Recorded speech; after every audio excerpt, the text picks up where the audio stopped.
Hello, welcome back. Thank you for your patience with our process. These are the joys of virtual conferences. And welcome to those of you who are just joining us now for this part and were not present during the opening session of our conference this morning. For those I haven't met, my name is Christiane Sadeler, and it's my pleasure to be your MC for this year's CMNCP conference, national conference. It's now my pleasure to ask us all to turn our attention to this year's keynote. It is co-sponsored by the Alberta Community Crime Prevention Association, an organization I have too known for many years, and that have done some cutting edge work in Alberta, particularly in rural communities, and CMNCP considers itself very lucky to have the opportunity to co-sponsor this event with ACPA, and they have partnered on rural crime prevention issue for what I believe are several years now. I'm going to repeat what I said earlier on, just because Juma has now been able to join us, and I want him to know what I'm saying about him. And I also want to introduce him for those people that are just joining us now and weren't present previously. Allow me, please, to introduce Juma Assiago from UN Habitat to provide a brief welcome address and an international perspective on crime, violence prevention, community safety, and social challenges. I just chatted with Juma a little bit earlier on, and I was trying to remember when I first met him, and I'm pretty sure it was when he was engaged in youth engagement work for the UN, and we met in Montreal when both of us were a lot younger. So we've known each other for a very long time, and it's always been a joy to have the opportunity to exchange with Juma. Juma Assiago is an urbanist and social scientist, and he is the global coordinator to the Safer Cities program of the UN Habitat. Part of his many achievements has been the development of the global network on safer cities, as well as the development and adoption of UN system-wide guidelines on safer cities and human settlement, and the realization of several municipal crime prevention and safety strategies globally. For me, Juma has always had an uncanny ability to draw connections between places that geographically are very far apart and yet so close in their challenges and approaches. Welcome, Juma. It's lovely to see you, and it's yours. Thank you very much, Christiane, and thank you very much to the Canadian Municipal Network on Crime Prevention for your invitation of UN Habitat to this auspicious occasion. UN Habitat, as the agency responsible for local governments and also responsible for the agenda on sustainable urban development, is proud to actually be associated with this particular conference. So with the aspect of cities at the forefront of the sustainable development agenda, it is now understood and very well appreciated globally that the population of the world is now more urban than rural. And so the world today is defined as the urban century, a century where the human person has assumed, by way of their behaviors, lifestyles, and circumstances, a way of understanding that could actually equivalent him from being moved from a Homo sapien to a Homo urbanus. What that means is that urbanism is a way of life. And with this comes a way of looking at how we decriminalize certain subcultures that come with urbanization today. Our world today is heavily divided across the spectrums of inequality. The questions of urban poverty persist. The questions of segregation are very pertinent in cities and towns. And all this point to the way urbanization as a phenomenon is handled. Many see urbanization as a bad outcome of development, yet indeed, for many, it holds the positive benefits when addressed as a source of development. Urbanization comes with the appreciation of differentiation within the city as a heterogeneous entity, and therefore one that can be used as a space to really maximize on the urban advantage by virtue of its differentiation. But yet, with all this comes to mind, of course, the fact that social exclusion persists within our particular city and town constructs. And this has led to many social challenges that the cities do face, mainly pertinent to crime and violence. This particular conversation has obviously persisted over the past 2 to 3 decades, with cities and countries, of course, struggling with ways of how to really address the problem of these social challenges.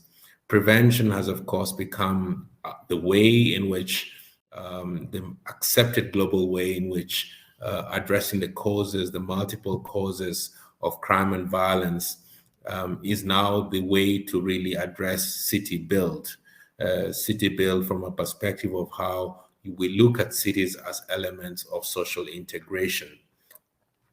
UN Habitat has, over the past 30 years, addressed this by helping cities to build institutional frameworks around the prevention of crime and violence.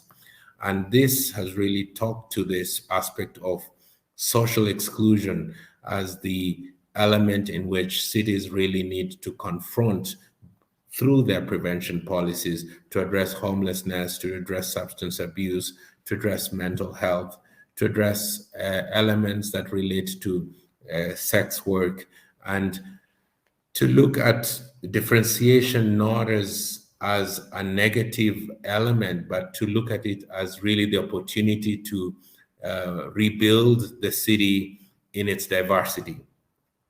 COVID-19 was no better moment than for cities to really look at ways of how to build back better. With mental health, of course, coming as a very strong element that came out of COVID-19 by virtue of the lockdown measures. This also pointed to the way we really conceive safety as a public good, how we really conceive public space as a realm. What COVID-19 really did demonstrate with the rising cases of domestic violence was a continuum between the private space and the public space.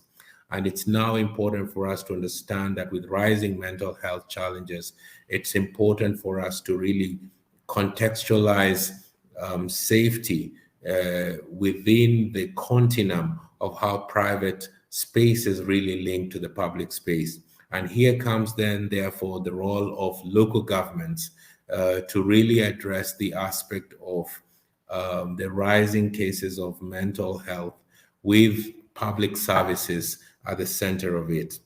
Across the global scene, this has also led to the ways in which we look at crime prevention, not in its isolated context, but actually looking at the linkages of crime prevention to other dimensions of safety. Urban vulnerability reduction to crime and violence has been also looked at from a very scientific point to connect with aspects of man-made and natural disasters, as well as aspects related to tenure insecurity.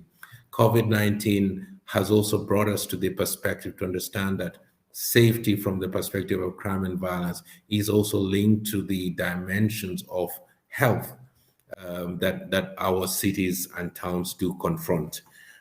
That requires us to really rethink the way we understand crime prevention, to broaden the perspectives into a broader community safety realm. Human persons, of course, at the center of that. At the UN, we are currently exploring the dimensions of safer cities with human security in mind.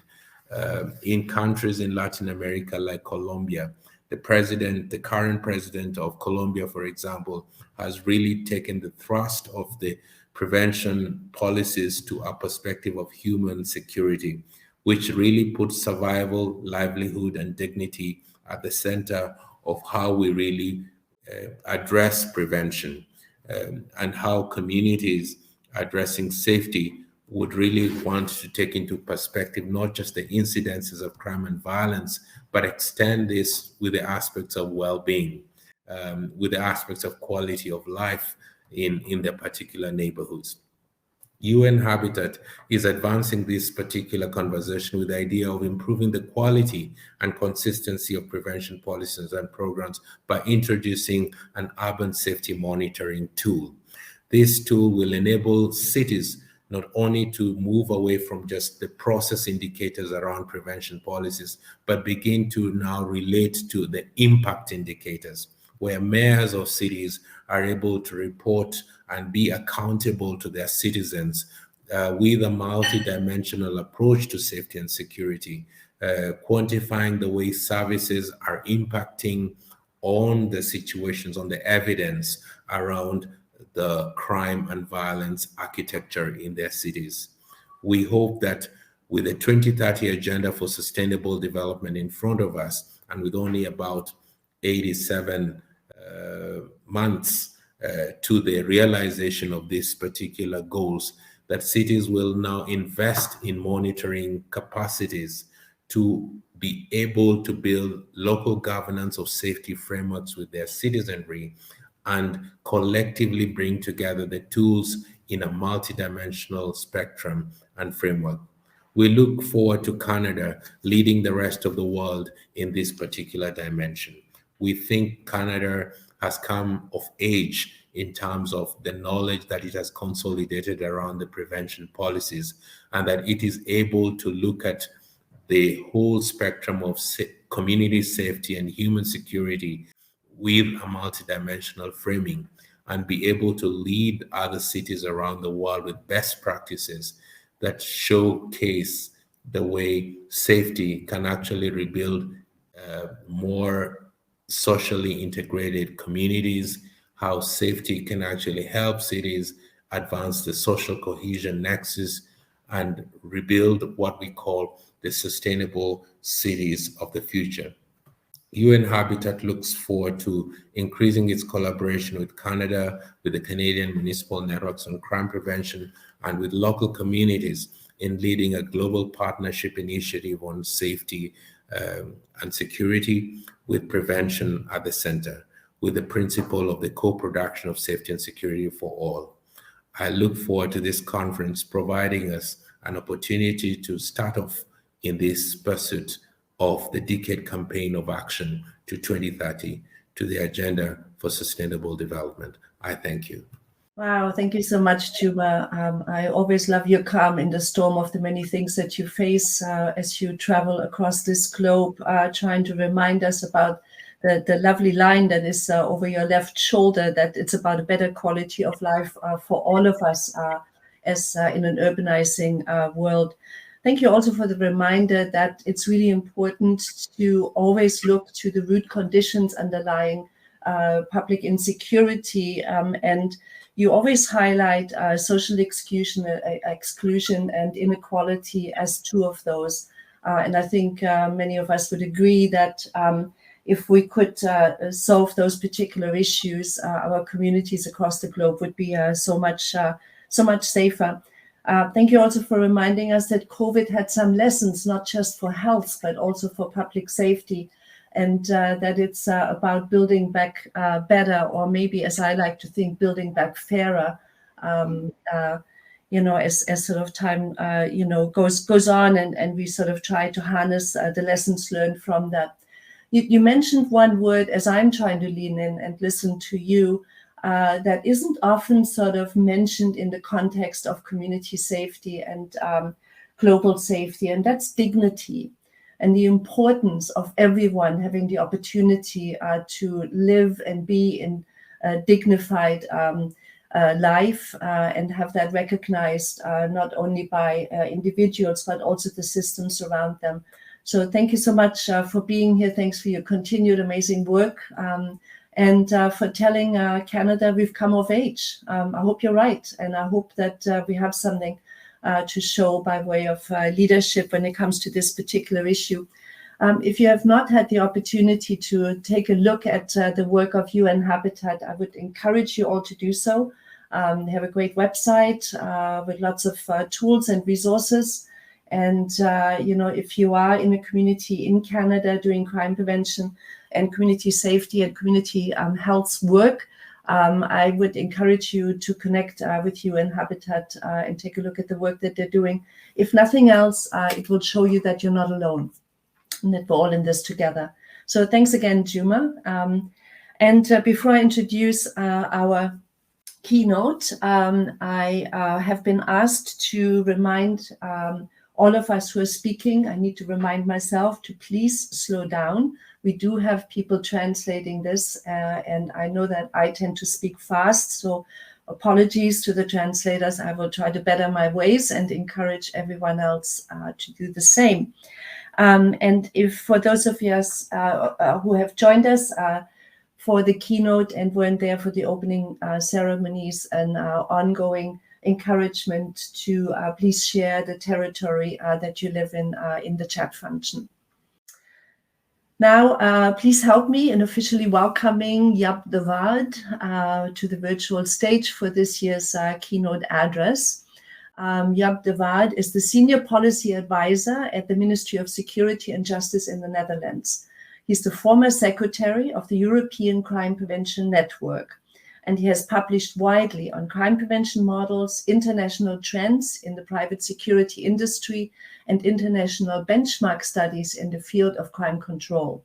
He's a regular presenter at national and international conferences and meetings of experts in the field of law enforcement and crime prevention.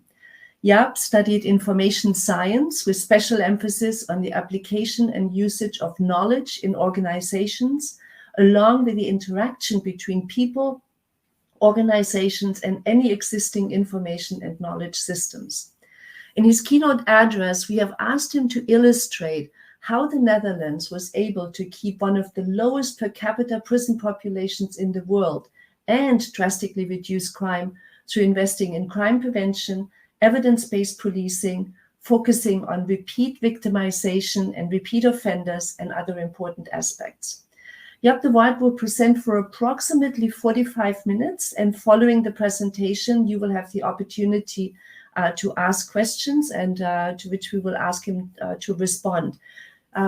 During the presentation, please type your questions in the chat function. We will try to monitor it as best as possible, and then see you for that plenary at 13:30 Eastern Standard Time. Yeah, welcome. We're so pleased to have you here, and the floor is yours. Well, thanks, Chris, for introducing me in this way. And hello from the Netherlands to my Canadian friends. Here it's evening. For you, it's the afternoon. I'm very pleased that I received this invitation from the Canadian Municipal Network on Crime Prevention to give this keynote. So, well, as you know, the Dutch, they have a very, good relationship with Canadian people. So it's a special honor for me to present some, let's say, knowledge from the Netherlands, how we were able to cut crime and we didn't fill our prisons. So I want to start with the presentation. As you can see, the title, Making It Possible, how the Netherlands managed to decrease crime while keeping one of the lowest prison populations in the world. And that is actually the case. So what will I do during this presentation? Well, I will first introduce myself. I will tell you something about the Netherlands in a nutshell. I will show a couple of crime trends from the Netherlands over the last 4 years. And then I will get into the topic how we managed to cut crime. And I will do this from, let's say, 3 knowledge domains: effective situational crime prevention, effective policing, and effective rehabilitative interventions that we implemented in the Netherlands. And then I will, well, make some conclusions how, well, maybe Canada can learn something from our experiences in the Netherlands. So this will be the presentation in a nutshell. So, well, before I start, just a very short introduction. That's me. I'm a 63-year-old guy. I've been around for almost 4 years working in the crime prevention field. And I started somewhere in the 80s as an information analyst, and now I'm into policy work within the Ministry of Justice in The Hague. I've been working in Brussels for the European Crime Prevention Network, which was a very nice time. So I know all about European crime prevention issues. And at this very moment, well, officially I am a senior policy advisor for organized crime within the Dutch Ministry of Justice. Well, I always have a kind of ambition because in my opinion, we really have very good knowledge and a firm knowledge base how we can apply successful crime prevention measures. So that's my personal ambition, to stimulate the utilization of evidence-based insights into policies, but even more important, into practices. So that's me, Jaap de Waard. I have a nice job within the ministry. And well, just to get into the topic of the Netherlands, very small, very short. Here you can see our tiny country. We are indeed very tiny when compared to Canada. You have 220 times more square kilometers. And as you can see, we are quite heavily populated, 17.5 million inhabitants, and you have around 38. So let's say Canada has twice the population of the Netherlands. Well, everybody knows Amsterdam. It's our capital. We are heavily urban populated in the Netherlands. We are a rich country, as you can see. Our GDP is quite high. And at the very moment, our unemployment rate, it's only 4 or 3%. So we are a wealthy country, but we also have had quite some big crime problems over the last 30 years. So, but at this very moment, we are now in a luxury state that crime in the Netherlands has really decreased over the last years. And I will show you this development within a couple of slides. But first of all, here's Canada. I will not go too much into detail, but just to compare the Netherlands with Canada, as you can see, 220 times bigger than the Netherlands. Well, the same kind of GDP. So it's quite similar compared to the Netherlands. Only you are not as urbanized as we are. So when Netherlands is compared to Canada, I think we can make some comparisons, especially when talking about crime. So, well, to start with a long-term development in our registered crime picture of the Netherlands. I have data for almost 50 years, and as you can see, in the early 75, our crime rate was quite low, and then it skyrocketed into the 80s, and then it really boomed till 2002. We really had a big problem with crime.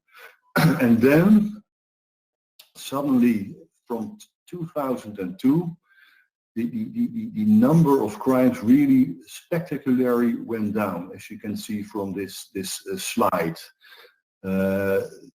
Compared to 2002 in 2021, police registered crime almost halved in size, so that's quite spectacular.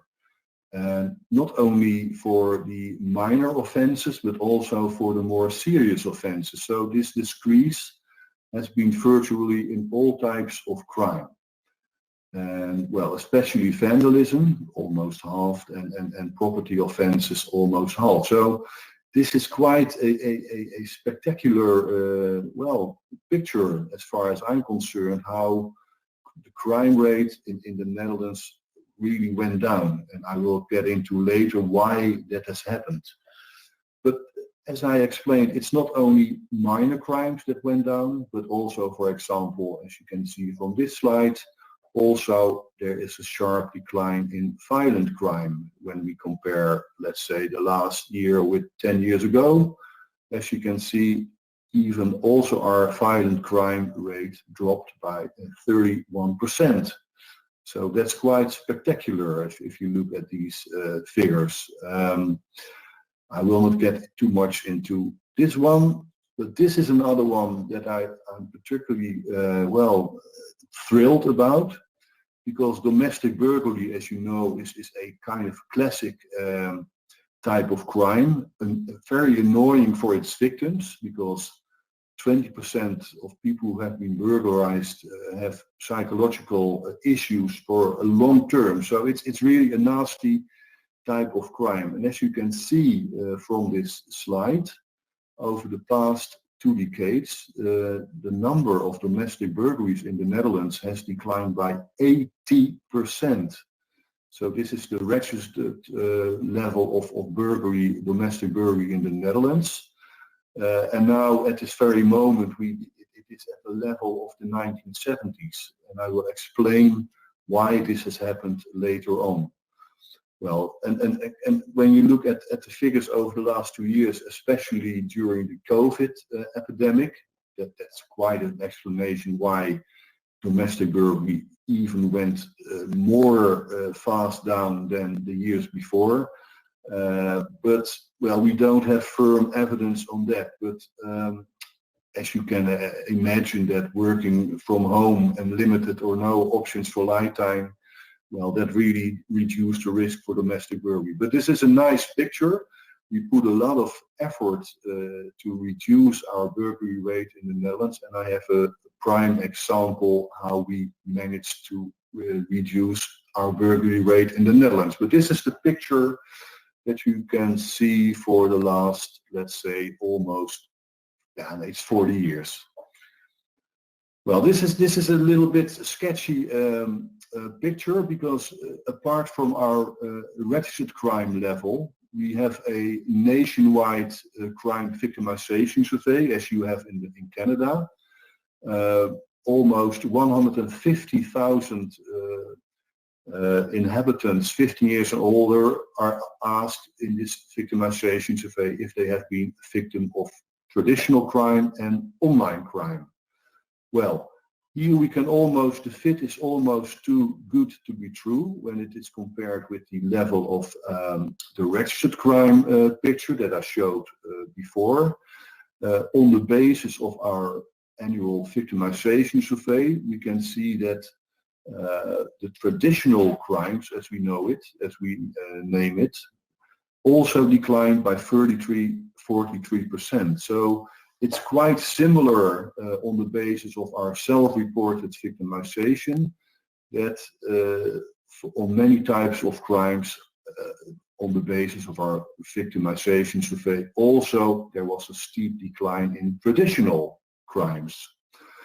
And as you can see, for that period, the police registered crime declined by 52%. So there's a nice fit between the two sources. And then there's always this saying that, yeah, but crime has displaced to the online world, cybercrime.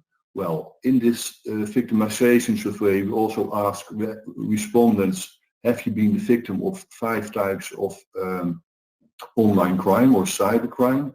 And then you can see in this 10-year period that there was indeed an increase in online crime by 22%.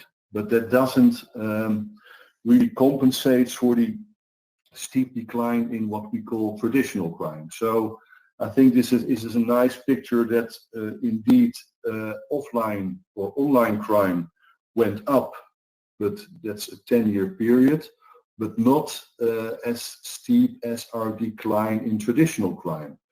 So this is, I think, quite a good picture how in the Netherlands, our crime rate has developed over the last, well, let's say 10, or even on the pictures that I showed you before, the last 30 years.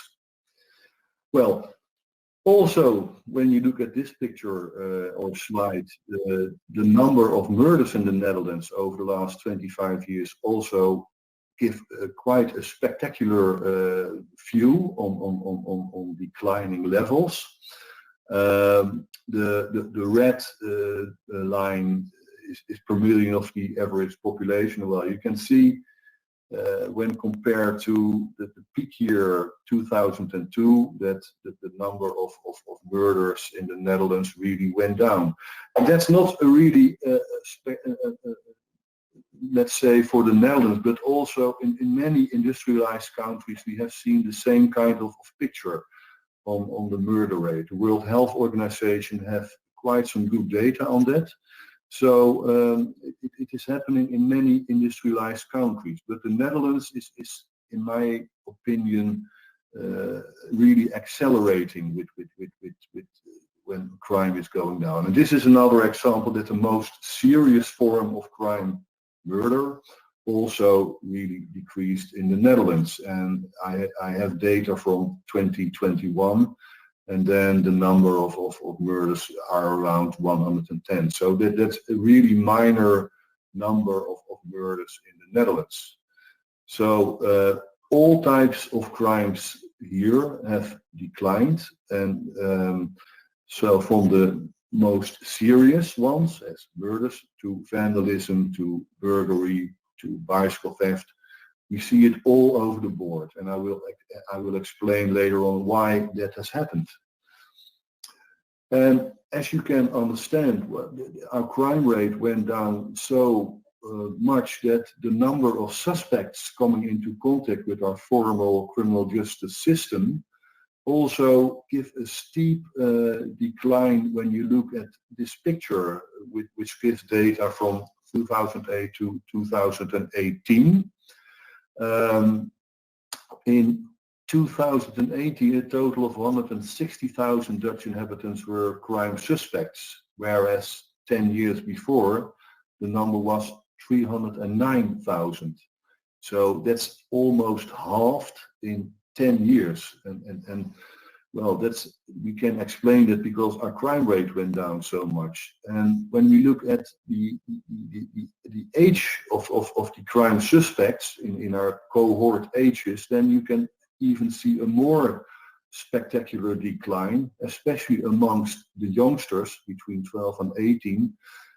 Crime, or the number of suspects, almost declined by 70%. So that is really something, yeah, that is quite spectacular. And also ages between 18 and 25 declined by 57%, well, etc., etc. You can see it from this slide. And I have to say, I have seen this development also in a number of other European countries, not as steep decline as showed for the Netherlands, but also for the UK, Sweden, and for example Denmark.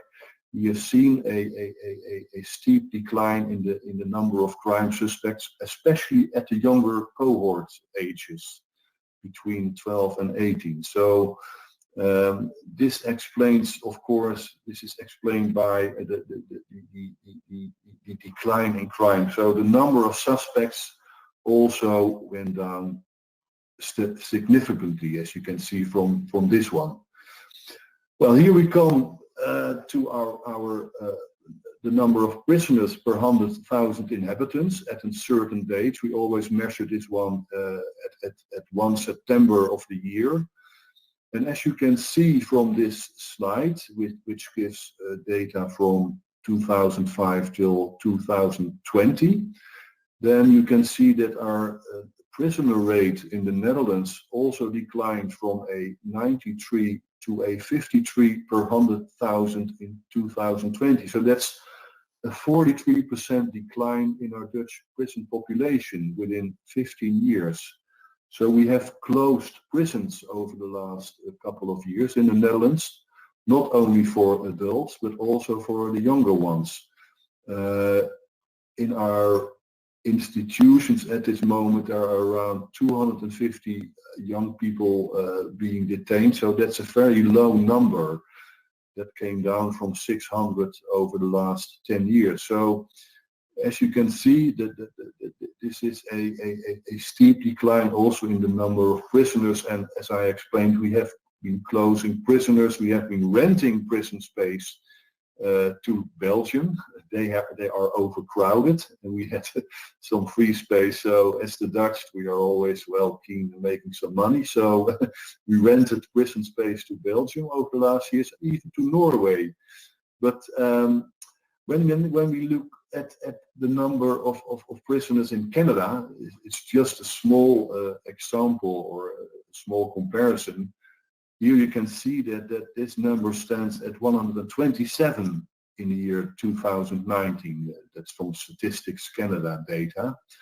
So we can conclude that your prison rate is let's say 2.5 times higher or more, 240% more than the one in the Netherlands. And well, that is something, because we see people locking up as really the end of the system, of our criminal justice system. So we have always been very eager to keep our prison size as low as possible. And when you compare our rate per 100,000 with the European average, the European average is around 90%.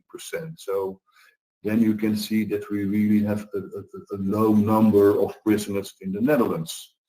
So how did this all happen? How were we able to cut crime? And these are a couple of explanations that I found in the literature, in the available knowledge that we have. And what is strikingly that only recently international criminological research has come available to explain the crime drop. Criminologists are very eager to explain why people commit crimes, but we are not very good in explaining why crime is going down so much. But we managed to get things together from the Netherlands and also from an international perspective. And well, when we went to this desk research, there are many possible explanations when you look through the available knowledge, from gun control laws, imprisonment, to improve security. So there are many explanations, and I always say there is not a magic bullet explanations for the Dutch and the international drop in crime. But some of these explanations are country specific and do not apply to a number of other countries that we put into our comparison. But when we look at the Netherlands, there are actually 4 main related explanations that can be given. First, improved security all over board, not only among the population at large, but also among the business world. We have firm data on preventive behavior over the last 30 years. We asked respondents in our crime victimization survey about preventive behavior, and people are much more willing to invest in crime prevention to protect themselves. That's at the individual level, but also at the level of businesses. Another explanation is what we call restoring capacity and the authority of criminal law. Because in the 80s and 90s, our system was really lacking in size and expertise when compared to our steep crime rise at that time. So we invested quite some money in expertise for our criminal justice system, and that really made a difference when looking at how we are faring now compared to 20 years ago. And then the third explanation, and that's one that really is quite strong. We used to have a heroin using population in the Netherlands in the 80s and the 90s and the early 2000s of around 27,000 hardcore heroin addicts. Amsterdam around 9,000, Rotterdam 6, Utrecht and The Hague. So and that really made a big difference, because as you know, heroin addicts are really inclined to steal, to get into their habits. So, and what happened in the Netherlands after, let's say, 2000, this heroin population really declined. They dried out, and when you are now in the bigger cities in the Netherlands, actually there are no obvious heroin users anymore. And we made estimates at that time about the percentage of what they were for the total number of crimes, and around 20% of property crimes were committed at that time by our 27,000 heroin addicts. And now, well, they just dried out and they were not replaced by other addicts. So actually this whole market disappeared. And then another explanation is that the Netherlands has always been very strong and active in stimulation a role from central government, especially to local governments, to apply crime prevention measures. We have a long history on that, already from 1985, and we continue that policy for many. Let's say my camera is, here we are again. We continued this policy for almost 4 years. So our criminal justice policies applied to crime prevention are quite stable and sustainable. But I will get into that later. So these are the main explanations, but when we look at the main explanation why our crime dropped, and we also looked at other countries, then it becomes clear that this one really explains what has happened in the Netherlands, but also in many other countries. That's what we call the security hypothesis. Because on the basis of what we know now and evidence that we have from knowledge from all kinds of studies, is that the crime drop in the Netherlands really has to do with the international increase in improved and preventive behavior. Our opportunity structure has been really influenced by prevention and active prevention by inhabitants, but also the quality and the financial investments being put into crime prevention, not only by individuals, but also by government and municipal governments, that has seen a steady growth over the last years. And we continue this policy for almost 30 or 35 years. So the behavior of people, their perceptions of risk has grown, and people are very willing to buy their own security. And that's also something that happened in Europe, because if you look at the private security industry at this very moment, that is an outstanding growth market. So that's another issue that explains why in the Netherlands, but also in many European countries, crime has gone down over the last 20-25 years. Well, I can tell you much more about it, but I will get into a couple of let's say case studies that apply to this security hypothesis. And well, this picture that is what we are confronted with quite often in many countries, because I call this policy-based evidence. But in the Netherlands, we were able not to rely on what we call policy-based evidence, but also on evidence-based policies. We are very keen to learn what kind of interventions, what kind of measures, preventive measures, but also in the field of what the police are doing, are actually working out in practice. And we are also very keen to know what is going on in other countries. So that's, and we learn from that. So the way that we are dealing with evidence-based policy is not perfect, of course. I cannot say that, but we apply them in our criminal justice policies, and I think that really made a difference when compared to other countries. Well, I just start with a couple of examples on let's say situational crime prevention. There's a lot of text on this slide, and you can just get easily to it. And we always say it's easier to change places than people, and by changing places, you indirectly, you change the commitment to crime by potential offenders. And actually, it's the opportunity makes the thief. It's quite a simple theory, but there are many good examples how situational crime prevention really worked in the Netherlands.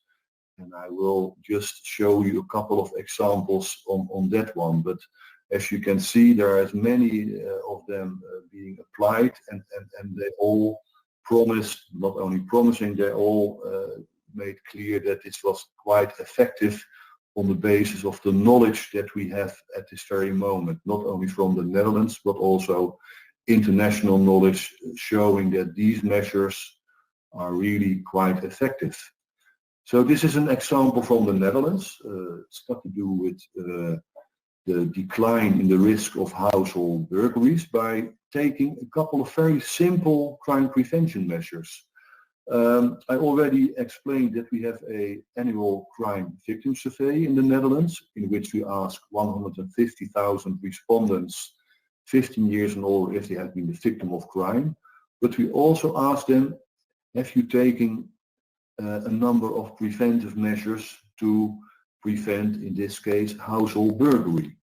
And there you can see we ask respondents, well, do you leave a light on when going out?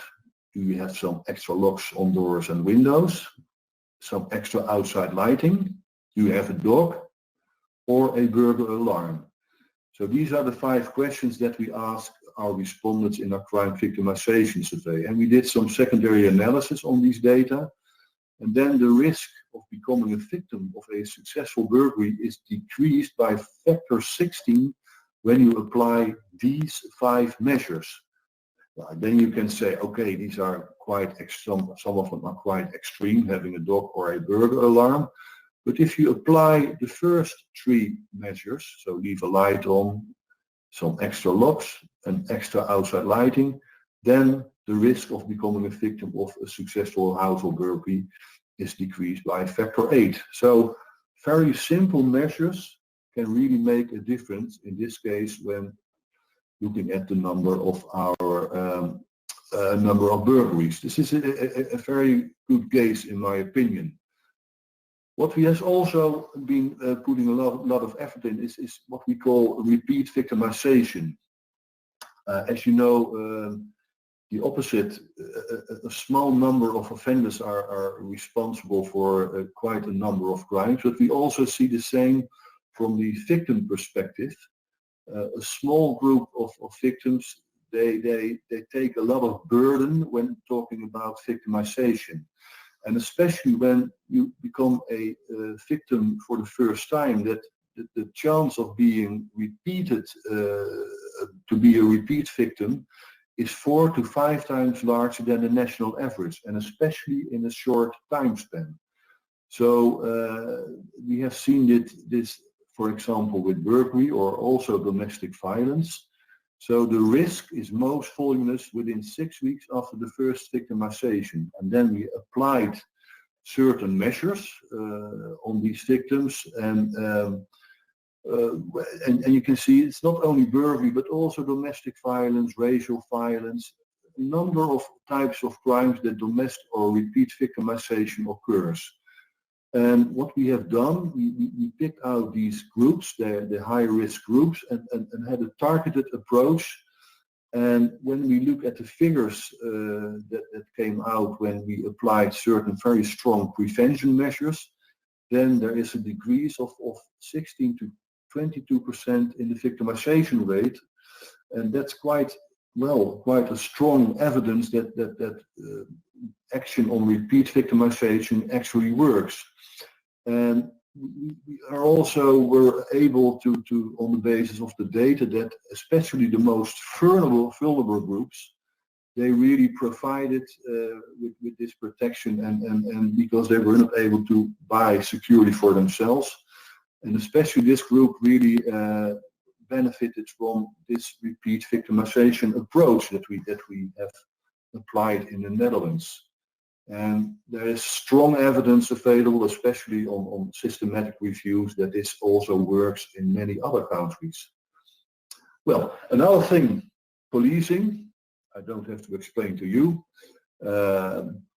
I know Canada has quite an effective police force, and also in the Netherlands. So we also have been looking into, well, what are really effective ways of policing that can make a difference when talking about reducing offending or reducing crime. Well, these are a couple of examples that you can see on this slide, and I will get into a number of more specific case studies when talking about effective policing. This is one. No, I have. No, this is the one. This is an let's say another one. It really doesn't have to do with policing. Well, they play an important role, but this is a policy in the Netherlands, what I can call a good practice. That's what we call our ongoing policies on high impact crime. And high impact crime means that it causes lots of nuisance to victims and has a strong effect on victims. And especially when you look at the types of crime that we have defined as high impact crimes, there are robberies, commercial robberies, street robberies, burglary, and violent crime. Well, and we have applied specific policies on these four types of crimes during the last, let's say, 10 or 12 years. And as you can see from this slide, we were able to get down these high impact crimes in the Netherlands quite spectacular. Commercial robberies almost declined by 70%, street robberies 62%, burglary 50%, and violent crime 33% in between 2009 and 2020. This was still an ongoing project in the Netherlands, although it declined quite a lot. And from the Ministry of Justice, we were very active in convincing all kinds of parties at the local level, but also municipalities, housing estates to apply certain measures. We worked together with the private world, with the business world, and we were able to actually put this high impact crime to quite a low level during 10 years. And we also we continued this policy. We didn't quit after 4 or 5 years, but we were still continuing on these policies in the Netherlands. So this is quite spectacular. Well, another one, talking about policing, we always say you have to put in focus, you have to target on specific groups. And there's a lot of international knowledge available on the surveillance on so-called hotspots, also in the Netherlands, because crime is not evenly distributed. There are places and situations where crime really, is a real burden. And not only from the places where it occurs, but also from the offender point of view. And as I explained earlier, there are victim groups who become victims quite often. So a really targeted surveillance on these hotspots and times when crime occur really means less crime on those places during those times and periods. And then very often I work within the ministry, people say, yeah, but then crime is displaced to surrounding areas. But we also have firm knowledge about that crime displacement does occur, but never for 100%. So there's always a net benefit when applying targeted surveillance on so-called hotspots. And I think that's quite important, because very often crime displacement is being used as a kind of myth not to apply crime prevention measures, but crime displacement does not, we have firm evidence on that, it never occurs in 100%, and there are even bonus effects that can be discerned. Well, not only talking about crime prevention, but this is a pure criminal justice, a harsh kind of sentence that we use in the Netherlands. We call this incapacitation of our hardcore repeat offenders.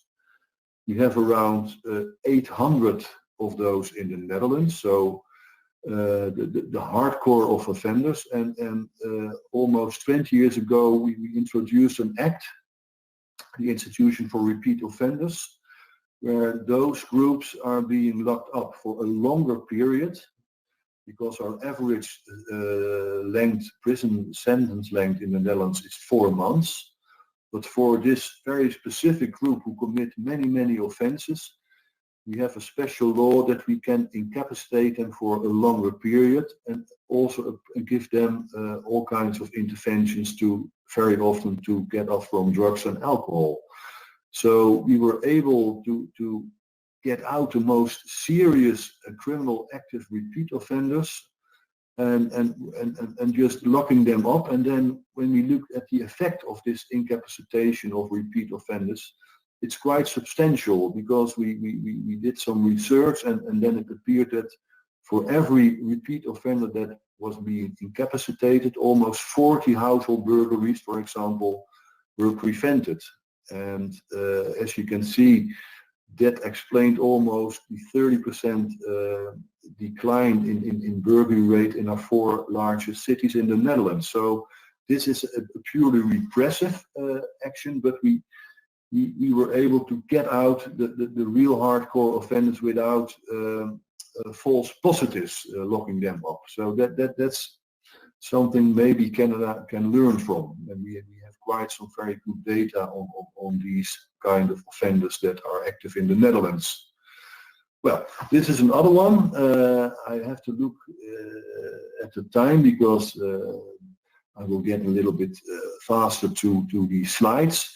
But this is also an important one, because the main factor why our offenders are apprehended at the scene has got to do with time, because 20 or 80 or 90% of the accused suspects are caught in the act or within 3 hours after committing an offense. And what we notice from this research is that 60% is initiated by citizens. So it's quite important to actually involve citizens to call the police when they see a crime being committed. So this really made a difference in which we apprehended criminals, and especially the time between the crime committed and the apprehension. That's very important, and well, we have firm evidence that this really worked out as a good example. Well, then the last knowledge domain that I will get into, it's what we call offender-oriented criminal justice interventions. Well, when we look at the available evidence, then we can see that a number of those interventions really do work, preventing recidivism. As you can see, I won't get into all of them, but you can just easily read this slide, and you can see what kind of interventions are effective.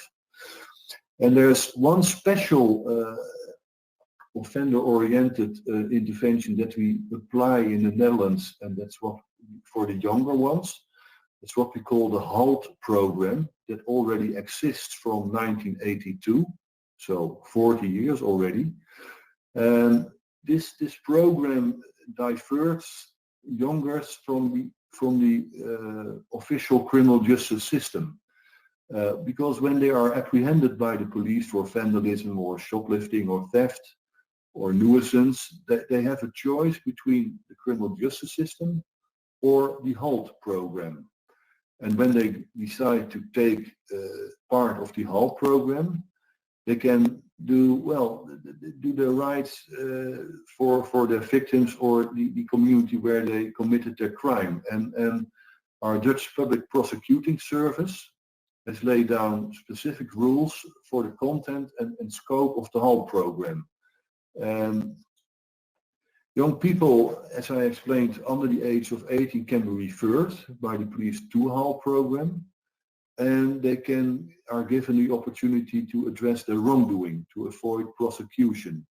It's a kind of alternative sanction, out of court settlement, and they have to perform training and apologize or pay compensation to the victim, making good in the neighborhood, and also HALT programs carry out preventive actions, giving targeted advice to local authorities, schools, and other corporations. So it's quite a simple program that has done quite some good, that young people do not get into the formal criminal justice system.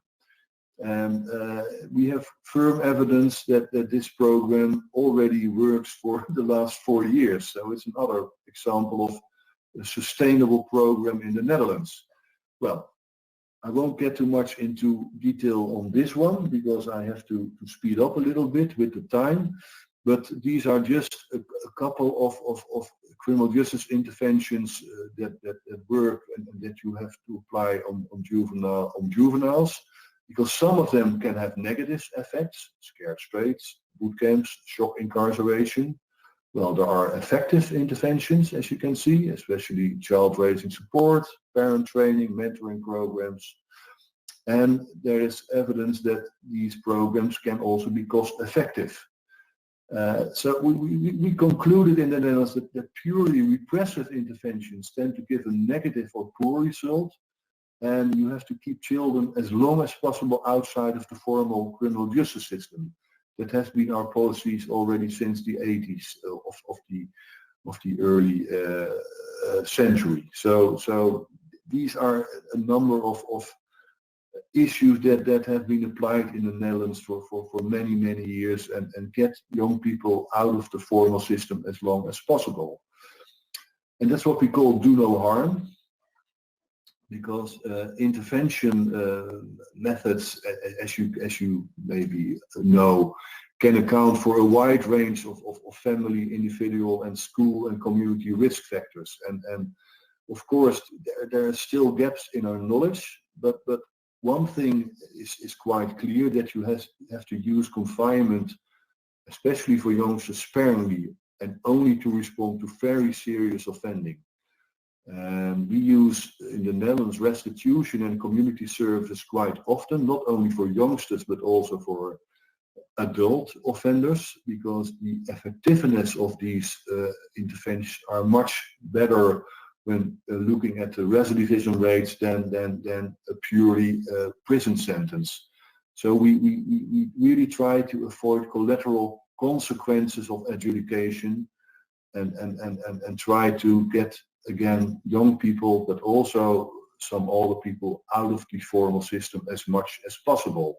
So we try not to do harm. Well, as I explained, we have been applying these policies for many years. Actually, we started in 1984 and continued on that one. And what we are trying to do is this joint-up approach, because we understand that the Ministry of Justice or the police alone cannot do it by themselves. So we actually were able to get all kinds of people involved in crime prevention and crime reduction. You can see it on this slide, especially the local government in the Netherlands. They have given a very special role since the 80s, and that has been institutionalized. So they really work together with all those all those organizations that you can see from this slide, depending on the type of crime. And we try to get a mixture of these organizations together, applying on specific crime problems, not only on property crime or vandalism, but also in the field of organized crime. We also apply these measures and these policies when talking about organized crime, not only at the local level, but also at the national level. So we really have a joint-up approach, or a whole systems approach in the Netherlands that has been applied for many years.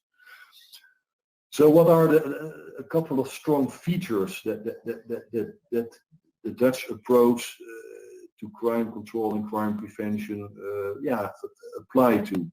Well, again, this is strong collaboration between central governments where I work for the Ministry of Justice in The Hague, with local authorities. And one special issue is that we also work with the business world. Since 1992, we have a so-called Dutch National Platform on Crime Control, in which business sectors work together with police and the Ministry of Justice to apply to certain crime phenomena. And that has been already for 30 years now, has this been the case. So on public and private partnerships, that's also something that we promote in crime prevention, and especially with the private security industry. That's quite a big industry in the Netherlands, and we have all kinds of cooperation kind of programs in which the private security sector works together with the police. Well, as a policy, we always say preventing is more desirable than prosecuting. So central government has always stimulated preventive behavior by applying subsidies, by applying bigger programs in the Netherlands. We now have a program available for 4 to 5 years for the 15 bigger cities to prevent recruitment into organized crime. So we apply them to very young people. So that's an example. So we continue working on these long-term programs, applying them to specific crime problems, and especially from a preventive point of view. Well, we also use quite a number of civil remedies and administrative approach. The administrative approach especially to crime prevention and especially to the local level and organized crime. And we have quite some strong certifications schemes in the Netherlands for public safety aspects. And as I try to explain, we try to apply evidence-based approach into our policy. That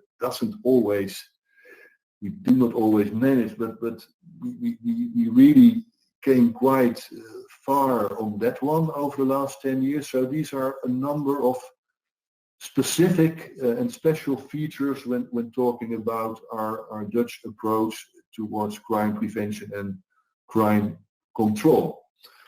Well, there are of course a number of policy implications for sustaining these crime falls, and that really has got to do with we have to keep on promoting the state-of-the-art security measures, and especially among vulnerable groups.